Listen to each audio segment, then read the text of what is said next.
The advice and opinions expressed by the host of Autism Live and her guests are meant solely as suggestion and should not be in any way construed as child-specific advice. Any choices you make in determining your child's treatment are completely at your own discretion.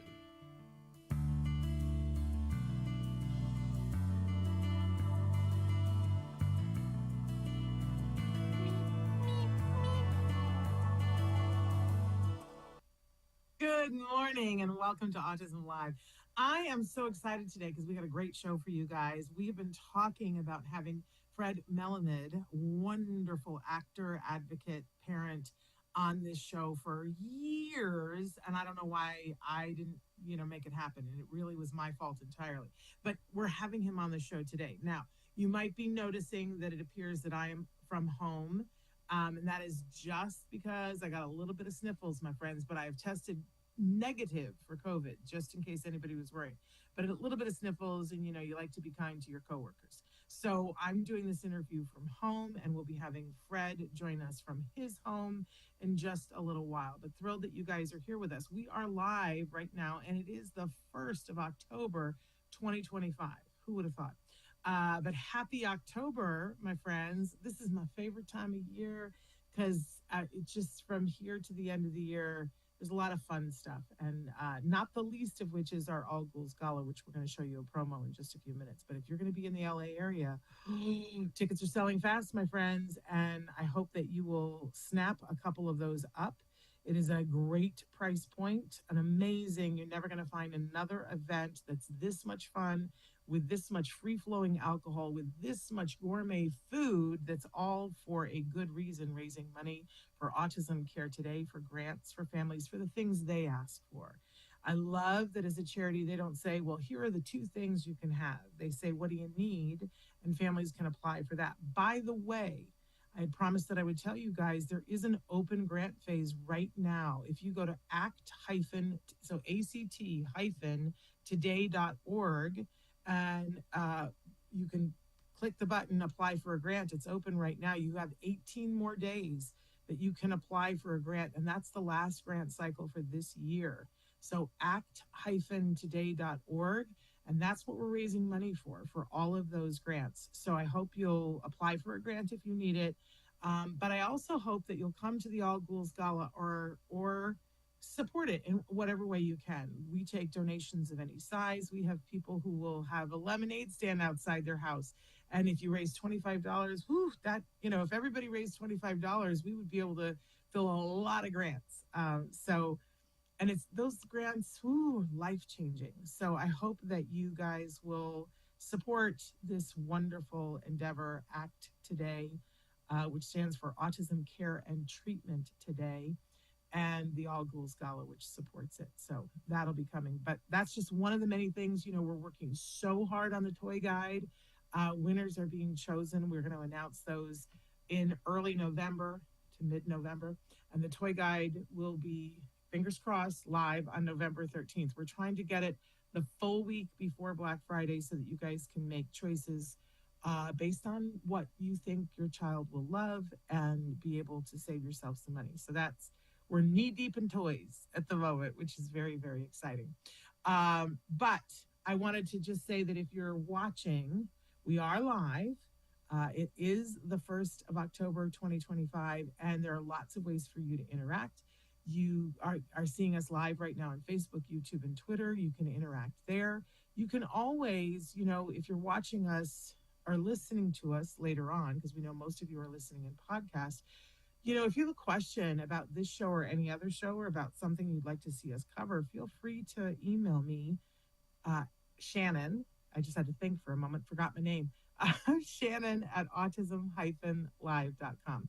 But right now, Chris is showing you all the different ways on the screen that you can connect with us.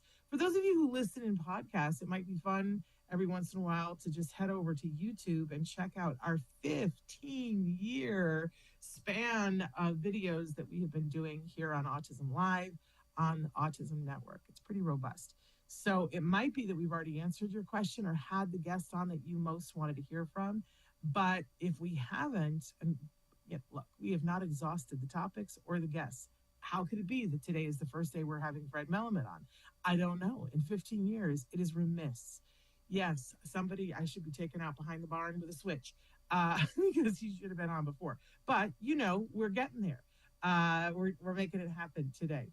But anyway, I hope that you will find the way that works for you to watch or listen. I want to remind you that we've been doing this all these years, and our part of our mission, well, our mission has been to provide information and inspiration, but it's been a part of our mission to provide that to you for free around the world. And I'm so proud that we have been able to do that thus far. And that does mean, though, that when you download the podcast, that it's very likely that you're going to hear some advertising on it. I hope that you go woohoo because those people are making sure that you can get the podcast for free. However, if you are somebody who likes to listen to your podcast uninterrupted because of the activity that you're doing while you're doing it or whatever reason that you like, there is a path to do that very inexpensively. If you head over to glow.fm/autism live, you can, for $5 a month, get everything that we do on the Autism Network. That means all the Autism Live shows plus Ask Dr. Doreen. They will show up in your inbox ad free. And you won't have to worry about which day were they live. I missed that one. You won't ever miss anything because it comes directly to your inbox. That's $5 a month. That defrays that cost. We're not trying to make money on you, my friends. We just aren't. But we do have to keep the lights on. So if that's your jam, please go over there to glow.fm/autism live. All right. So, we always like to start the show with something we refer to as the jargon of the day. This is when we take on one word, one phrase, one acronym. We try to figure out what in the world are they talking about. If the jargon is bad, we make fun of it. But mostly anymore, the jargon's got a lot less intensive. So let's take a look at our jargon term for today, which is ITP. Now, I said this to somebody the other day, and they said, "You mean IEP?" No, that's a thing too, but ITP stands for Individual Transition Plan. And it is a very important thing that we don't always have in the uppermost of our minds, but maybe we should, especially if your kids are of a certain age. So let's take a look at what our first definition says. The ITP, Individual Transition Plan, is a written document that outlines a student's post-school goals and the steps they'll have to take to achieve them, essentially acting as a roadmap for transitioning from school to post-school life. It's a component of the student's IEP and focuses on preparing the student with disabilities for adult life. Now, that's not a bad definition, but it's not very specific. That comes to us from Google AI, and it's our, how when you ask AI, it gives you sort of an outline. But it actually, Google has started to give us even more information. So I want to continue with some of the subheadings because I think what's probably the most important and makes us want to make sure that we get the ITP in place is knowing what it's actually going to cover. So let's go on to the next slide. And let's talk about, define some of the things that it just said in that definition. What are post-school goals? The ITP outlines a student's aspirations after leaving high school. So that's where we start with this individual transit, because we're going to talk about what do they want to do? Not what I want them to do, not what you want them to do, what do they want to do? It may include post-secondary education. So that could be going to college or a trade school. Could be employment, could be independent living skills. It could be being an entrepreneur, right? So we want to begin to identify this. Now, let me just give a note here that in almost all the states, this plan is supposed to be implemented by their 16th birthday. I find that a lot of schools are not as up on this as they should be. And so we hear from people, for instance, when the student is 15 years old and they go in for their IEP, we're asking parents to bring it up and say, are we starting this? And often what they will hear from the school is, oh, we don't plan that till they're 16. Well, that's not going to work, my friends. It's supposed to be implemented by the time they're 16 because we want a robust amount of time to be able to get this puppy working, right? Get this plan in motion. So it has to be implemented by their 16th birthday. There is an exception in the state of Texas that, depending on the student and their IEP, they may implement it as early as 14. I think that's unusual, but I just wanted to let you know. So, Chris, let's go back to that definition. So now we kind of know what we're looking at. It In this ITP, we're going to cover transition services. It details the services and activities that will support the student in achieving their post-school goals, such as, do they need help getting to college? Do they need help getting into the vocational rehabilitation? Job training? Do they need a job coach? Community experiences? We want to make sure that schools are helping us to do this. So often parents start to quake around 16, thinking, okay, now we got to think about later on, and they feel like they might be on their own. Well, the school has this responsibility, and again, this becomes a part of the student's IEP. The ITP, though, Individual Transition Plan, implemented by the 16th birthday. Let's go ahead to the next one, Chris. The ITP is based on the student's individual needs, interests, and abilities, which are determined through ongoing assessments. Now, when the school wants to assess our kiddos, I don't know about you, sometimes that makes my butt cheeks a little tight because they're going to pull them out of class. I like to request that assessments happen either before school in the morning or after school, so that we're not taking a student out of anything that's so important. As a former school teacher, I find it very hypocritical. That's the word I want. That they won't allow a parent to drop off a lunch during core subjects, and they're always honest about your child has to be your child has to be here, but they think nothing of pulling your child out for an assessment in the middle of a math test or something like that. You have a voice. Tell them that the only time these assessments can happen is outside of actual class time. They will tell you that that doesn't work, that the law says it's all smoke and mirrors, my friends. The law says it has to be during school hours. Well, what time does the school open? Usually they open way before class time, and they are open way after the last class. So feel free to ask for that. It also includes collaboration. An ITP is developed, collaborated with the student as much as possible. For whatever their particular ability is at that point, we want to be including them because this is their ongoing life. It also includes their family, educators, and other professionals who can support their transition. But we must never leave them out of the discussion. And it really drives me bonkers when somebody says, oh, well, this person can't participate in that. My friends, if they say that, then they do not know how to work with people, because we can vote with our feet in our hands, right? We can have pictures to show people and allow them choices, and choices are important. That's a human rights issue. I think we have one more slide, Chris. Measurable goals. The goals outlined in the ITP should be specific, measurable, achievable, relevant, and time-bound. There's a timeline. The ITP includes a timeline for achieving the student's goals and for completing any necessary transition services. And there is interagency coordination. The ITP often involves collaboration between the school, vocational rehabilitation agencies, and other community organizations. So if you guys remember the fabulous Joanne Laura, who's not with us anymore, this was a huge topic for her that she loved to scream and yell and stand on a soapbox about. And what she would tell all of us parents is, this ITP has to accomplish three things. It has to decide what your child is doing after they leave school, which could be at 18, could be at 22. But deciding what they're going to be doing. Are they going to be working? And of course, that was always her thing. Make sure that they prepare them for work through internships and other things. Where they're going to live, and the school is going to tell you that they're going to live with you. And I want you to push the school, as Joanne would have said, to find other alternatives. That doesn't mean you have to say yes to them, but ask them to go look for other alternatives for you. And then, of course, the last one is that there has to be a support team built around your child, which cannot just be you. And the school will often say, well, that part's already taken care of because you've got that. Unless you are planning on being bitten by a vampire and living forever, at some point, you are not going to be here. So you cannot be your child's complete support group.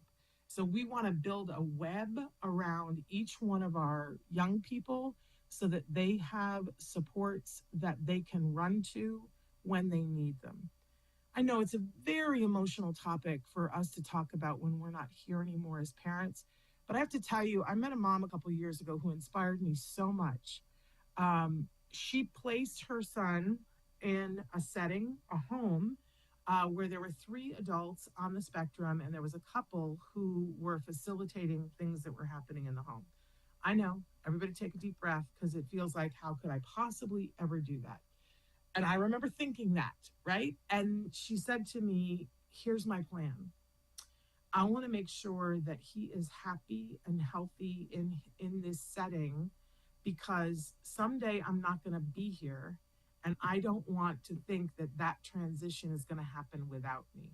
And she said, I'm still the safety net. I'm still here. If it doesn't work out, I can pull him out. I can take him home. I can take him to another home. I can try a different setting, but I'm here and I can control it. But when I'm gone, it's going to be somebody else calling those shots. And that I can't handle.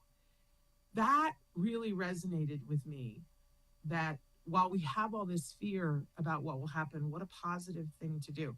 I do want to say, too, that this amazing mom has such an incredible relationship with her son. I think it's twice a week she picks him up and they go to dinner and he has a great time. And then he says to her, it's time for me to go home. And he's thrilled to go home. He feels like this is a natural course of, he watched his other siblings and friends grow up and leave the home, and this feels right for him. She, takes him home for vacations and they will go places together and travel together. But she knows that he's happy. So it's a powerful, powerful thing. It is not just on you. Please ask them, especially by their 15th birthday. I say bring it up at the IEP when they're 14 and say to them, have we started assessments? Have we started to think about this? That gives the school 2 years notice that you're a parent who knows about the ITP and that you're going to hold their feet to the fire. And if they say to you, oh, we thought you were going to take care of that, show them the law that says, no, actually, they have to take care of it.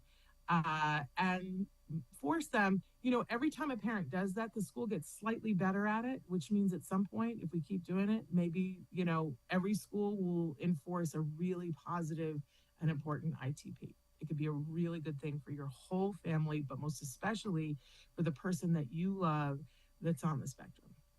All right, so that's our talk about ITP. I can't wait to get to our guest, who is amazing, and I know that you're going to enjoy him, and I'm dying to hear all the things that he has to say.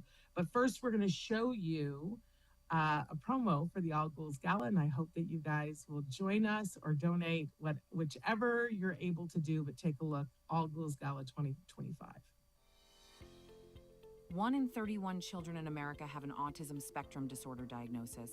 Early and intense therapies have been proven to be effective, yet most children go without due to financial restraints. Autism Care Today fills a necessary gap by providing assistance for these children today to ensure they have a better tomorrow. Since 2005, Autism Care Today has distributed more than $2 million in grants to families with autism. Areas of support include co-pays for necessary therapies, biomedical testing, assistive technologies such as an iPad, safety equipment such as fencing, social skills groups, and many more. This year, Act Today's annual fundraising event, All Ghouls Gala, will take place on the 25th of October in Woodland Hills. There will be food, drinks, dancing, and a silent auction. Don't miss out on this opportunity to support a wonderful organization. Scan the QR code to get tickets to the All Ghouls Gala and join us in making a difference in the life of a child with autism.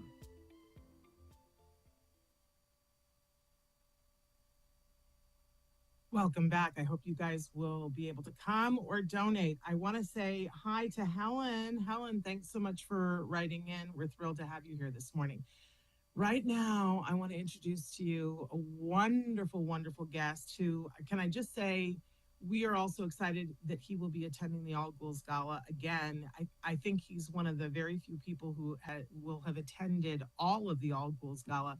We were saying the other day, it just wouldn't be the same without him. I'm talking about the fabulous Fred Melamed.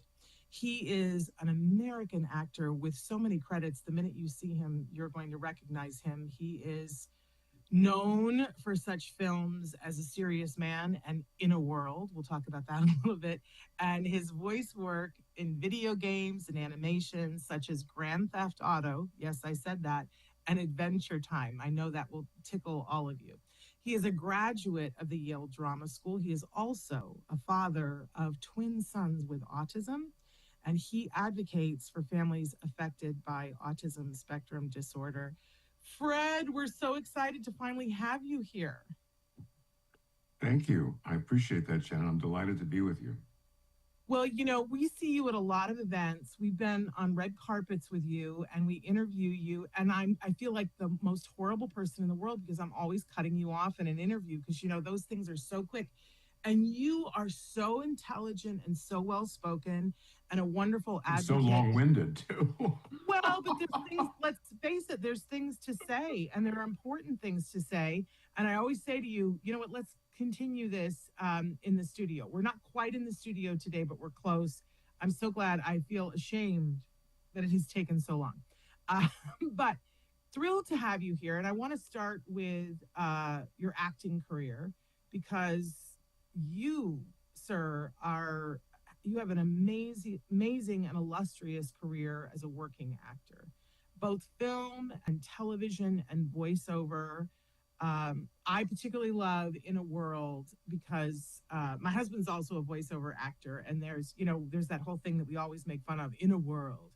And it's a very funny, intense movie that I can't give away any spoilers, but you have an amazing role in that. And it's a bunch of voiceover actors. So if anybody is in that world, it's a very intense movie. But you're in, my goodness, pretty much every Woody Allen film over the years. And you've continued to work. You're part of the Marvel universe now because you were in WandaVision. My question for you is, what's your favorite thing that you've ever done? Gosh, I wish I had a good immediate answer for that. I just want to say prior to any of this, although I appreciate the depth of that question and your other questions, I just want to say briefly that if anybody who just watched that ad is considering going to the All Ghouls Gala and they haven't actually ever gone or haven't actually made a reservation to go, it's, first of all, as is probably self-evident, the cause is extremely vital, and the money is directly used by people who need it in the autism community. Aside from that, as an evening, it is a total blast. I just want to tell that to people who may not know. That's a very brief little thing, but it's fantastic. It's on a huge, beautiful estate. The food is fabulous. Look at me, you can tell, I know. And food is fantastic. The company is great, and it's just a totally joyful evening. I've gone every year. I've met people of all kinds, parents of kids with autism, people that just are corporate sponsors, and it's really, really a special event that I truly, I get invited to things as you do if you're quasi-celebrity like I am, but this is one that I truly, truly enjoy, and so many people that I love, Joe Mantegna, for example, other friends of mine in the autism community, I get to see, and I recommend it truly, not just to do something good in the autism community, but also because you will have a blast if you go. Anyway, enough about that. Thank you for that. And can I say, it means so much to us because it really wouldn't be the event it is without some celebrities. And, so we try desperately to get celebrities to come, and you have just been so amazing. You have always said yes. I know you have other things in your life, so the fact that you've been there every time, it just means so much to us. But Fred, also, if you have friends that are in the entertainment world that you feel that I should invite, let's talk separately, because we're always trying to get celebrities to be there because that really bumps up the level of fun for all the other guests. They're like, wow, look at me at a party, and I'm hanging out, and I can have there's no separation. There's no VIP room. People can have a conversation and sit and have some fabulous food with you as it is, and other people, and that's a big selling point, I have to say. So let me know if there's others that I should be inviting. But let's get back to now you've had some time to think, Fred. What's your favorite acting project that you've ever worked on? That's a very tough question. Different ones for different reasons. I'd say in movies and feature films, the two that you mentioned, the Coen Brothers, the first Coen Brothers movie that I did, called A Serious Man, was such a fabulous part. I enjoyed that part so much, and the people, the Coens, who I got to know and be friends with from that movie, were so. I love them dearly, and they're such great filmmakers and great people also. And Michael Stuhlbarg, who played the lead in that, I was kind of the villain in that movie, was also a dear friend of mine, and just had such a total joyous time making it. In the kind of sort of utility actor that I am, I'm called upon to do many different things, often that advance the story or that are necessary in the story, but don't have that much depth frequently. In that movie, that particular villain was so complex, and so his villainy was so well hidden. Well, no, I shouldn't say well hidden, but he thought it was so well hidden that it was tremendously exhilarating to play that character. And I'll tell you just a little parenthetical story about it. So early in my career, I did almost all voice work. That was all I did. I started out as a theater actor. I was on Broadway on Amadeus, and then I had this horrible problem with stage fright for many years, and I mean, crippling, awful stage fright, and then became pretty much exclusively a voice actor. And this is in a time when the coterie of people, that the community of people that did voice acting was tiny compared to today. And if you were successful in that world, the rewards were great. It's now become democratized. There are thousands of people doing it. In those days, there were like 150 people doing everything. And if you were among that group of people, you made a lot of money, which I did, and I was very grateful for it. I was single, I didn't have any responsibilities, so on, everything was good that way. Then I got married, I had children. At the very tender age of about 16 months, both of my sons, who are now almost 23, were both diagnosed with full autism diagnoses. And we moved. I was living in Manhattan, where I was born and bred, with my kids and my wife. And we had a country house in Montauk, which is on the east end of Long Island. And when our kids were diagnosed, everybody said, you must get early intervention. It's absolutely crucial, particularly ABA intervention, which I'm sure many of your listeners and watchers are familiar with. Yeah. But the problem was there was such an avalanche of cases at this time in New York, where I lived, that even though we were entitled to these services, you couldn't get them. They didn't have providers for them. And meanwhile, my kids were getting older, and everybody said, this is a time-critical thing. You got to get it. So lucky for us, we had this other house in a different county, in Suffolk County. And there, this enormous crush of diagnoses had not yet taken place. Wow. So there were still services available.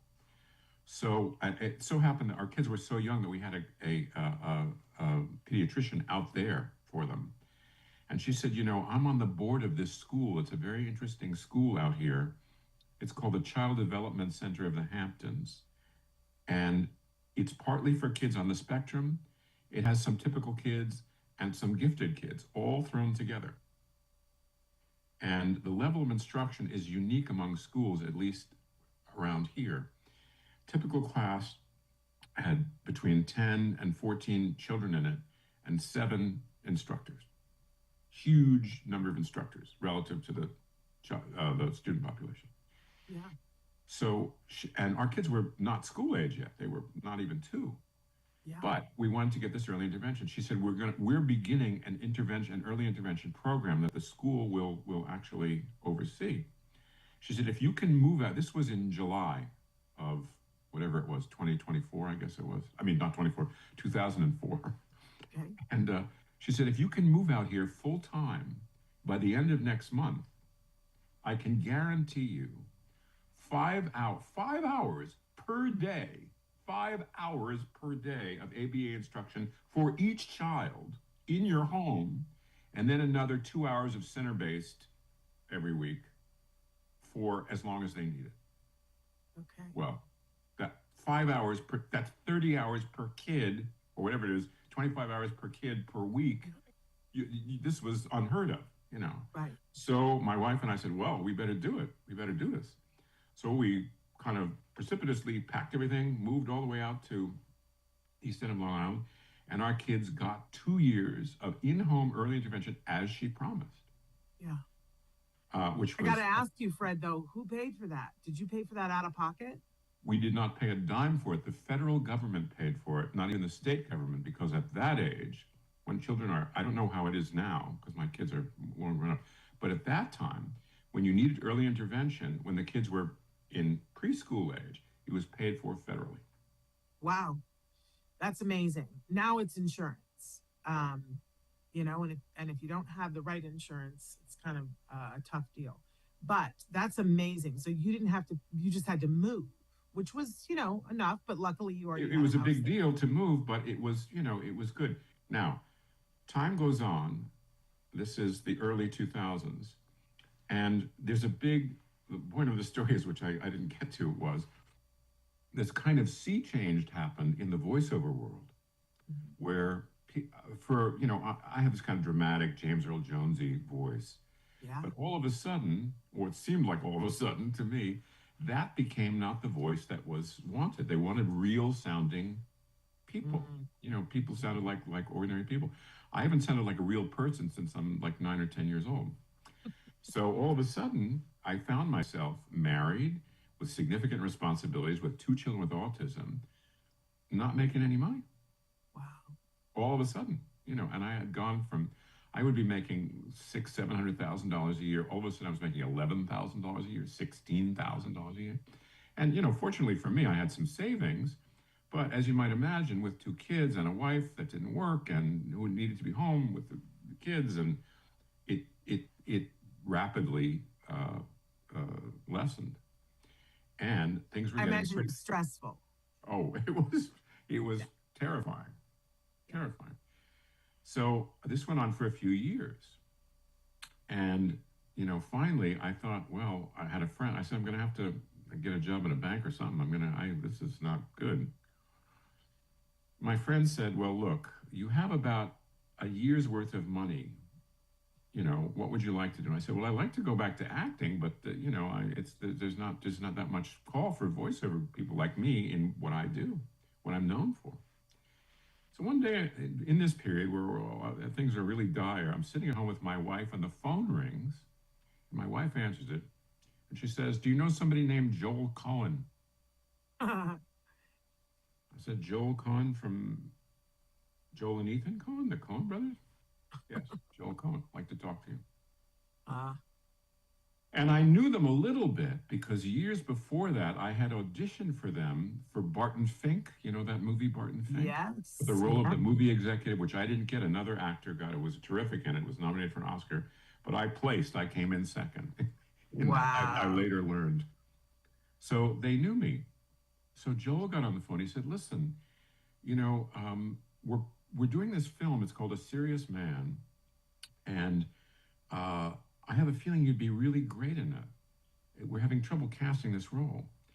He said, would you come in and read? I said, yeah, for sure. Yes, please. Yeah, let me check my book.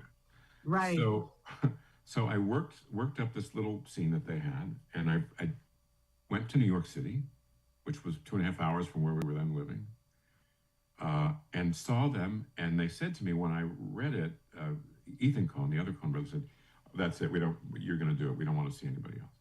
So, wow, that's fantastic. But he said, we have a little bit of an issue in that we're not sure when we're going to get to this film because we're working on 3 films simultaneously.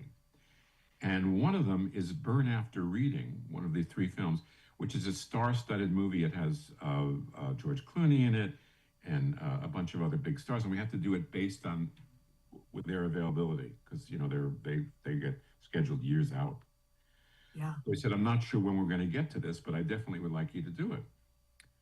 So a year passes, and believe me, brutal. In that year, I'm like, and I think, and if you're in show business, this kind of stuff happens. It's not at all strange. Things, you look like a project is going to take off, and it's very appetizing and very exciting. And then somebody pulls out of it, or there's some problem, or, and this happens frequently. And I thought, oh, shit, this is never going to happen. Pardon me. No, you're good. We're internet. We're okay. Oh, okay. And then, after almost a year and a half after, I get a call from the Coen saying, we're going to go ahead. We're going to make the movie.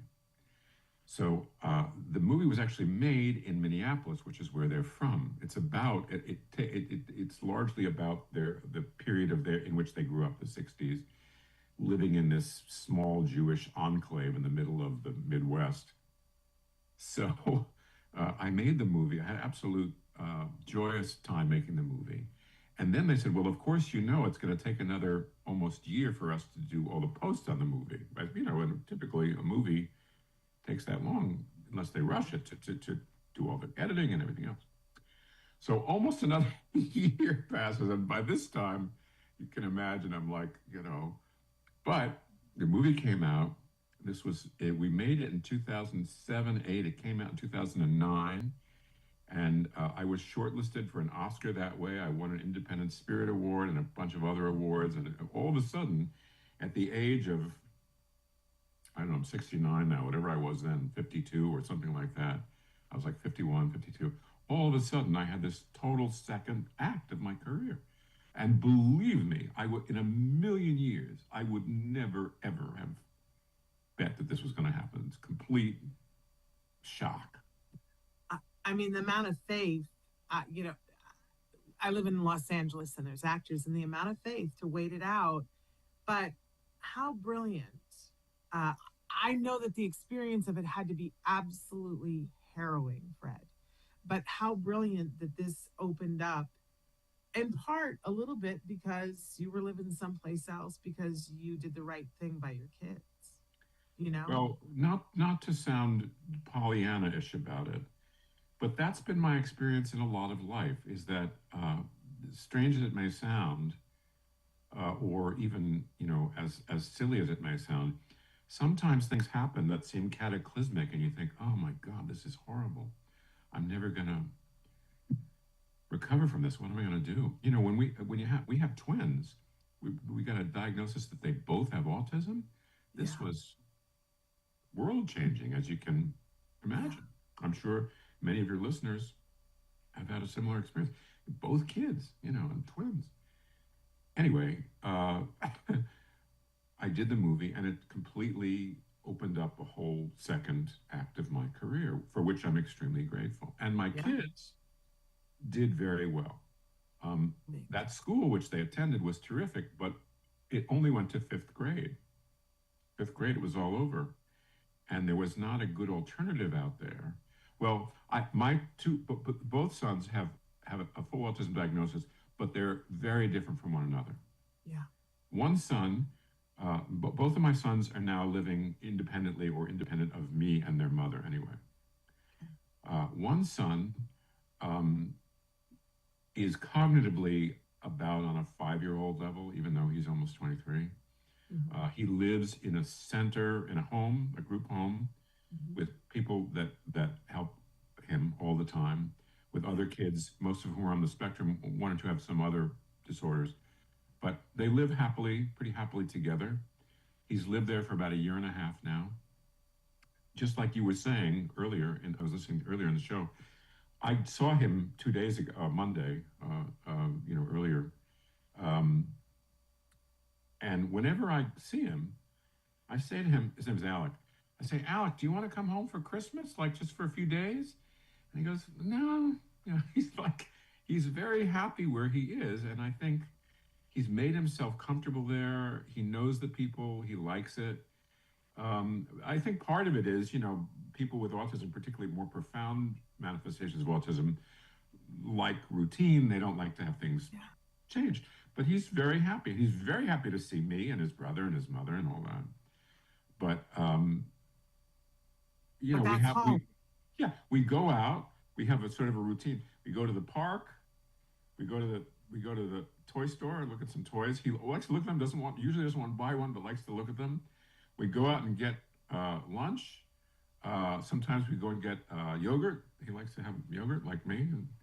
And at the end of it, he's like, okay, bye, love you, bye. And he's fine. He's had enough. He wants to get back to his life. My other son, Lee, just began a 5-year PhD program at University of California, Irvine, in a very particular form of forensic psychology, particularly the study of memory and how memory works in the context of witness testimony, false memory. Wow. I'm not exaggerating when I tell you that he's intellectually remarkable, and also sweet, kind, lovely. People fall over themselves falling in love with him. Yes. I've met him. He's wonderful. So, and they both had full autism diagnoses. They both had the exact same amount of intervention, same forms of intervention. But as most of your listeners probably are aware, autism we use the term autism to describe situations that are very, very complex and often different from one another. Yes.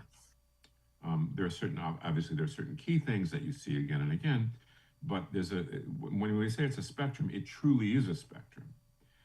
I mean, I've worked now with so many directors and other people, Dan Aykroyd, Steven Spielberg, who all as adults been diagnosed with autism and have told me, yeah, I now understand why this and this and this, I'm good at this and this and this and not this and this and this and this. Yeah. So it is that big and that broad. You asked me a question about an hour ago, what was my favorite role? I love the conversation. I mean, Fred, it's such, of course, I just want to dig into what it feels like for you, but because moms are so much more common on the stage talking about their kids, right? So whenever we get a dad talking about, I always want to say, what did it feel like for you? And especially because you do have these two very different people in very different places on the spectrum. Let's go back to the beginning. When you first got the diagnosis, were you in denial about it, or did you immediately? No, I was not. I'll tell you what happened. When they were very young, just over a year, neither one of them had spoken at all. Mm-hmm. And that's not unusual for kids that are a year old. And my wife noticed that they didn't respond very frequently to their names. You'd say their name, and usually kids will turn right around, and my kids didn't. And they didn't have any hearing problems or anything like that, but they didn't seem to respond. And then we went, my wife's, I've since divorced, but my then wife, parents lived in Florida. So on a particular vacation, Christmas or something like that, we went to Florida to visit. And we took them to a playground, a particular playground in Florida.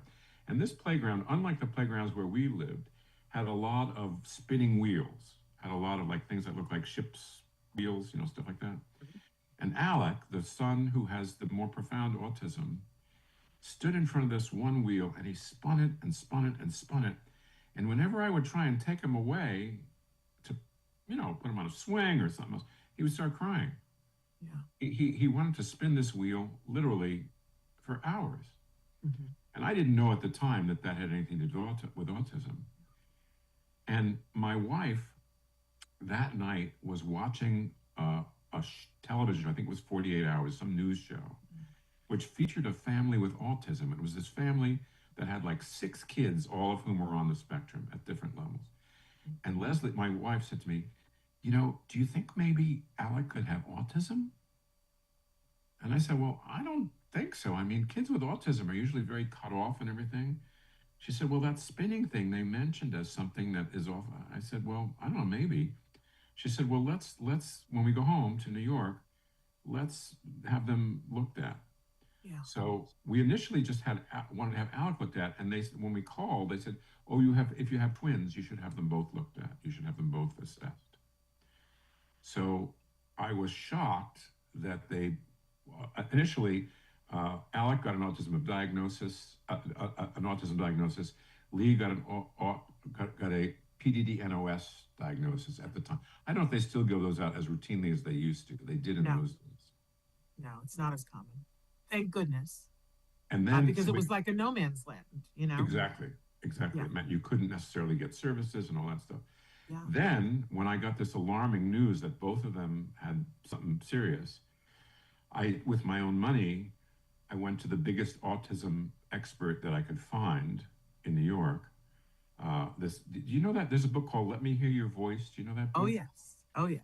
So in that book, the doctor that she goes to that diagnosed them is the doctor that I went to. And he started the autism program at Columbia. He's very in the world of autism. In those days, he was famous. And my kids were young. They were like 15 months old. They were really young. So I brought them there, and he said, well, you have to leave me alone with them for about an hour. And he just observes them. He watches them play, And he said, listen, he said, I know you got the initial diagnosis was, one was PDD-NOS and the other was autism. It's my diagnosis that they both have full autism. He said, I know that's a very crushing, difficult thing to hear, but he said, I will gladly be of any help I can to get you the intervention that you need, to testify in any way, write anything you need. But this is my honest appraisal. What did it feel like in that moment, Fred? What did that feel like? There's not much darker in my life that I've ever experienced. One time I was told that they thought I might have a brain tumor. It was a similar feeling. It's just so, you think, oh God, it's and you, of course, I had no idea what the future would be. They were little babies. And, some people with autism seem to do pretty well in the world. Some don't. And I had no idea what it would mean. And I knew that it meant we would have to provide for them all through their childhoods in a different way. And we were living out there in this place. And I was home a lot. I wasn't working much, which I liked. I liked that because I really enjoy being with my kids. I really, well, it's they're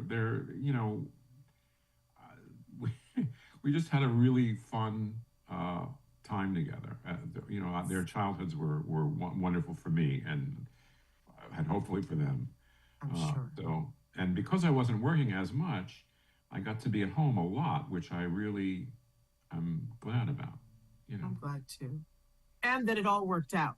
And I just want to say, for those of you who are listening who are adults that are on the spectrum, I know it's a really hard thing to hear sometimes when parents talk about how devastating and crushing it is to get the diagnosis. I want to make sure that we point out, and you kind of said it too, Fred, is we don't love our children any less in that moment, but the unknown of what will I need to do to support this child, and I don't know in this moment, is so overwhelming. But that's not because anything having to do with that child or loving them any less. I feel like sometimes, and correct me if I'm, wrong for you, Fred, it's that, oh my goodness, I don't know what to do to support this person I love so much. It's just such a blank slate. Yeah, and what's his life going to be? Exactly. I remember saying and meaning it to friends of mine. We joined a support group out there in Montauk where we lived, of people who kids had, major issues. And I remember saying to this group of people, honestly, if I could give my life to take this away from them, I would do it in a second. But that's never the deal that's offered. The deal is you have to use your life as well you can. And listen, My wife and I got divorced. We've been divorced for almost 5 years now. That's very common in families with autism. Extreme. I mean, it's common everywhere, but it's even more common in families that have that to deal with.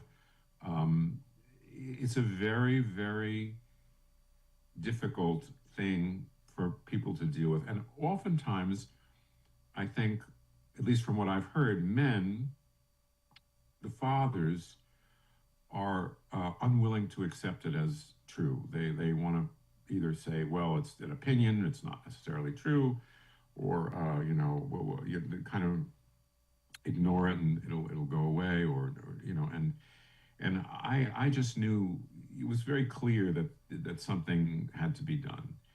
And I'm the kind of person where I'm good in the emergencies, and then I fall afterwards. That's my style. I think that's a trait for a lot of us. My husband and I talk all the time about the fact that give us an emergency and we know what to do. But Tuesday, heaven help us. We don't know what to do with Tuesday when things are okay. And I think part of it is that we got used to crisis. And so when it's not crisis, but I think that's a lot of us, Fred, that we literally don't know what to do when it's not an emergency.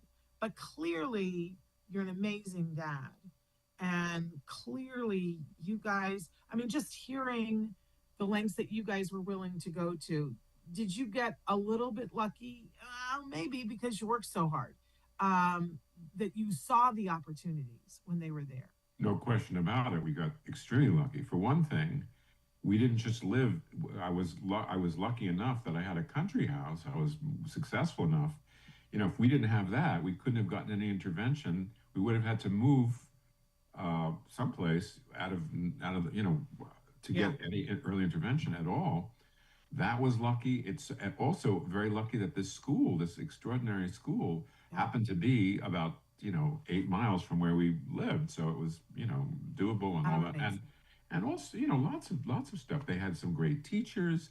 They were also, my kids, even Alec, who is much more profoundly affected, uh, is still very warm, is still very approachable. He's not, there are certain people with autism who are sort of much more defended against other people, against the outside world. Yeah. Um, Neither one of my kids was like that, which made it much easier for them to receive various forms of help and stuff.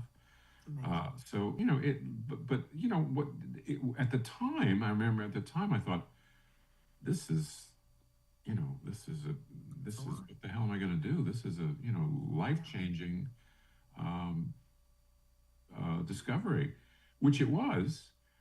But as I also said, you kind of never know what turns are going to happen in life, and I'm not religious enough to say, well, everything happens for a reason, or I don't know that that's true. But I will say that sometimes things seem very damning and very discouraging, and then something happens, and you suddenly think, well, if that hadn't happened, none of this good stuff would have happened, and life is odd that way. It's funny that way. I love this story, but we're like running out of time already. And I know we wanted to talk specifically about the fact that we live in interesting times, Fred, and for all of us, but I think poignantly for folks who love people on the autism spectrum. You said specifically you wanted to talk about this place of scientific research and how we are looking at science. So I want to give you the floor to talk. Yeah, I think it's important to say. I mean, you said we live in interesting times. I'm sure there's a Spanish sort of well wish saying, "May you not live in interesting times." Well, there's a Um, Chinese curse. May you live in interesting times. It's a curse. well, yeah. I the kind of anti-science um, groundswell that now exists, and that has been taken on by certain arms of government, is shocking to me, and I guess to certain other people. Um, but we have to cope with it as best we can. Um, the problem is when people face difficult circumstances of any kind, there are a number of different reactions. And one reaction is denial, as we've discussed. Another reaction is blame, and blame relieves a certain amount of suffering if you can come up with a character, a miscreant to blame, convincingly. Let me just say that if you keep up with any of the research, as I do, the assertion that Tylenol is responsible for Tylenol in pregnancy is responsible for autism, for the explosion in autism, seems highly, highly suspect. Very, very little evidence to suggest anything even vaguely like that is true. The whole Wakefield scandal of many years ago should have settled the issue of whether or not vaccinations are implicated in autism in a serious way, which scientifically they're absolutely not. That's categorically been proven. There's no question about it. But it serves certain people's agendas to raise issues that are anti-scientific. The same people who are saying that global warming is a sham, that doesn't really exist. If you talk to anybody who is a serious observer of science, including people that are scientists, there's absolutely no question. It's not an opinion, that global warming is happening. It's been categorically proven. There's no question about it. Just we happen to be living in a time when it suits certain people's agendas for political reasons and sometimes personal reasons to say, well, nobody really knows, except that there are certain things we do know. One clear link that's been established about the causes of autism or the coincidence of autism that is true, and this doesn't particularly please me because I'm implicated in it, is the age of fathers when they become fathers. Now, my children were born when I was 47. Right? That's on the older side to be a father. In my particular life, I didn't get married till I was 42, so I wasn't going to have children at 25 because it suited my life. But I didn't know at the time that having children later would necessarily incline them to have certain kinds of issues. There was no research of that kind at all. Now, I don't know how much that actually had to do with my children's autism. I have no idea. Right. But that has been established as a causative consideration. Does that mean you should not have children if you were over 45? I mean, not in my book, but people are individual about that kind of thing. But my whole point in bringing this up is we are living through it, and we all have to live through this and hopefully past it, but through it, a time when there's a great deal of skepticism about things that have scientific things that are already well established. They're not theories in the sense that they're unproven or that they're being posited without proof. Yeah. And I think in the context of what you're talking about, for example, when you deal with the school system, you deal with the law in other respects, science and scientific research is our friend and a necessary friend. When people are faced with something as horrible as a diagnosis of something that can be life-altering, they freak out, understandably. And then, people come with all kinds of snake oil. There was a guy selling bariatric chambers. So many things I can think of that, various kinds of treatments with drugs or quasi-drugs, food, diets, all of which, it's true that very often people with autism, for example, have digestive problems when they are children. So there were diets suggested that tended to ameliorate the digestive problems. They didn't cure the autism. Of course not. But these things were held out, Yes. Vulnerable communities want answers. They want, so we have to be serious in our appreciation of science and what it actually tells us. Yeah, I agree.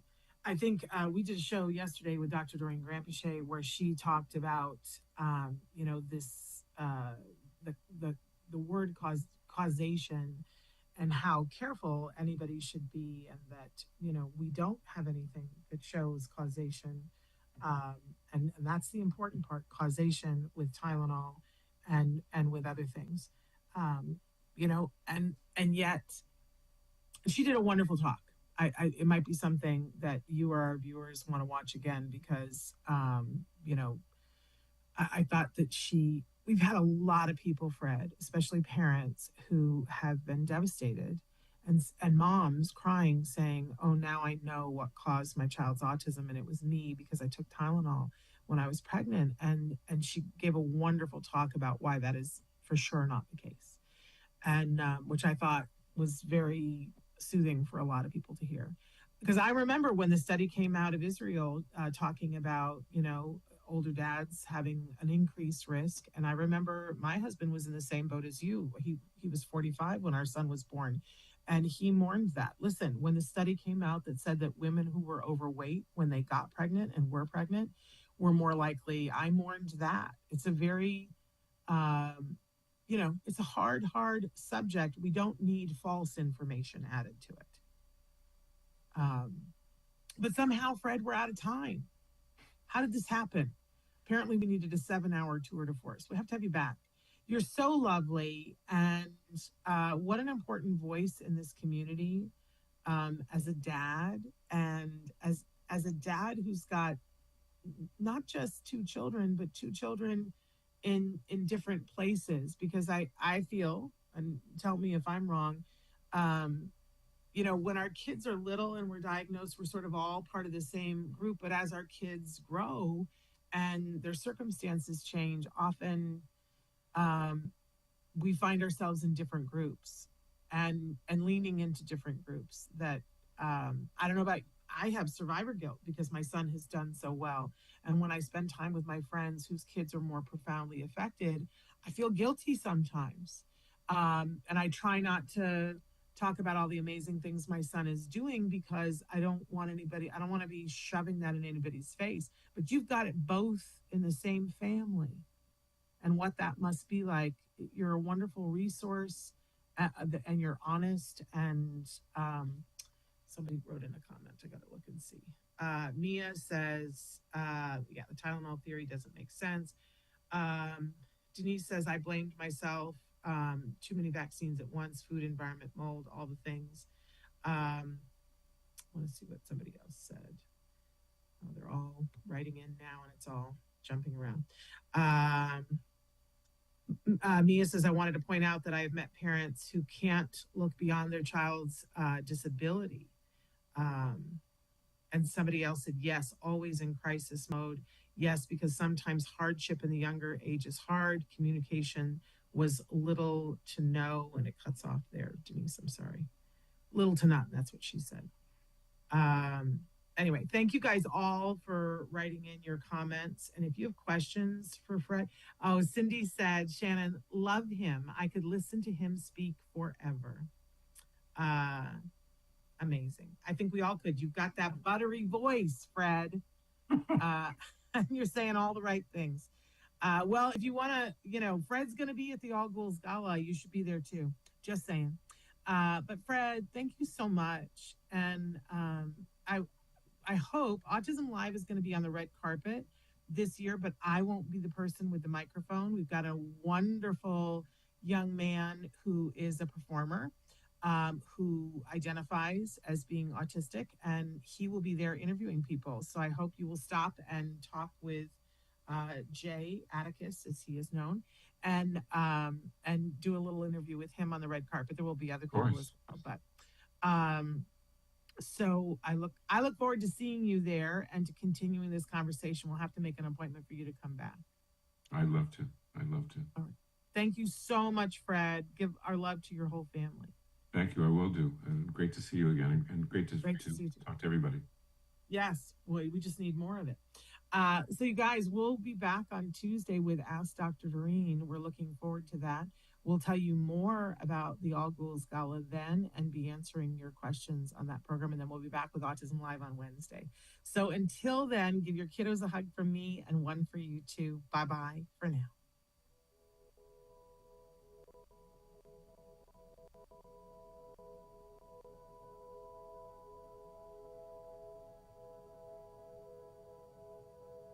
If you found anything helpful in this video, please give us a like. In fact, make sure that you smash that subscribe button on YouTube and give us a like on Facebook.